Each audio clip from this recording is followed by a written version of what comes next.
Perkenalkan, saya atas nama Rosa Salsabila dengan NIM H0523028, kelas PGSDA, nomor urut absen 28. Prinsip-prinsip penerapan kurikulum dalam pembelajaran. Yang pertama yaitu prinsip aktivitas, yang kedua prinsip motivasi, yang ketiga prinsip individualitas, yang keempat prinsip lingkungan, yang kelima prinsip konsentrasi, yang keenam prinsip kebebasan, yang ketujuh prinsip peragaan, yang kedelapan prinsip kerjasama dan persaingan, yang kesembilan prinsip apresiasi, 10 prinsip korelasi, 11 prinsip efisiensi dan efektivitas, 12 prinsip globalisasi. Yang kedua, taksonomi tujuan pelajaran. Tujuan pembelajaran biasanya diarahkan pada salah satu kawasan dari taksonomi. Benjamin S. Bloom mengemukakan taksonominya yang meliputi kawasan kognitif, kawasan efektif, dan kawasan psikomotor. Yang ketiga, penerapan pengukuran. Pengukuran dalam pembelajaran bertujuan untuk mengevaluasi sejauh mana siswa telah mencapai tujuan pembelajaran yang telah ditetapkan. Penerapan pengukuran tidak hanya terbatas pada aspek kognitif, tetapi juga mencapai aspek afektif dan psikomotor. Yang keempat, taksonomi Merrill.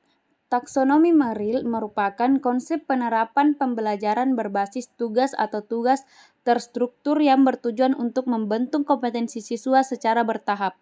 Merrill mengklarifikasikan tugas ke dalam beberapa kategori, mulai dari tugas sederhana hingga tugas kompleks. Pembelajaran berbasis tugas dalam taksonomi Merrill memiliki 5 komponen utama, yaitu mencari, mengidentifikasi, mengeksplorasi, mengeksekusi, dan mengevaluasi. Yang kelima, produk pengembangan kurikulum sekolah dasar. Produk kurikulum sekolah dasar adalah berbagai komponen yang dikembangkan untuk mendukung implementasi proses pendidikan yang terstruktur dan terarah. Yang keenam, dokumen kurikulum. Dokumen kurikulum adalah acuan utama bagi para guru dan pendidik dalam menyusun dan melaksanakan kegiatan belajar mengajar. Dokumen ini berisikan panduan yang jelas mengenai standar kompetensi, tujuan pembelajaran, serta struktur pelajaran yang harus disampaikan kepada siswa. Yang ketujuh, bahan ajar. Bahan ajar merupakan bagian penting dalam pelaksanaan pendidikan. Melalui bahan ajar, guru akan lebih mudah dalam melaksanakan pembelajaran dan siswa akan lebih terbantu dan mudah dalam belajar. Yang kedelapan, perangkat penilaian. Perangkat penilaian terdiri dari berbagai jenis alat yang digunakan untuk mengukur kompetensi siswa seperti penilaian formatif, sumatif, dan proyek.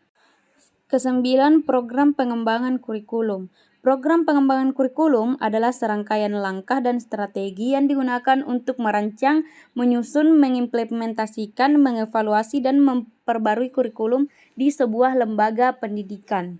Kesepuluh, program pembelajaran remedial dan pengayaan.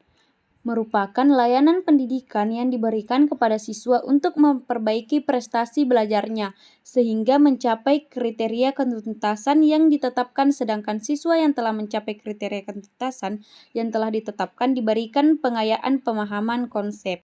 Dan yang terakhir, evaluasi dan review kurikulum. Kurikulum harus selalu dievaluasi dan direvisi secara berkala agar tetap relevan dan sesuai dengan perkembangan ilmu pengetahuan masyarakat. Evaluasi kurikulum meliputi analisis terhadap efektivitas dokumen kurikulum, bahan ajar, perangkat penilaian, serta program remedial dan pengayaan. Adapun langkah-langkah evaluasi kurikulum yaitu umpan balik dari berbagai pihak, analisis hasil belajar siswa, dan perkembangan zaman. Nah, kesimpulannya yaitu pembelajaran merupakan perpaduan dari dua aktivitas, yaitu aktivitas mengajar dan aktivitas belajar. Aktivitas mengajar menyangkut peranan seorang guru dalam konteks pengupayaan terciptanya jalinan komunikasi harmonis antara mengajar itu sendiri dengan belajar. Prinsip-prinsip pembelajaran ini sangat berkaitan dengan segala komponen belajar, yaitu prinsip motivasi, prinsip individualitas, dan prinsip lingkungan.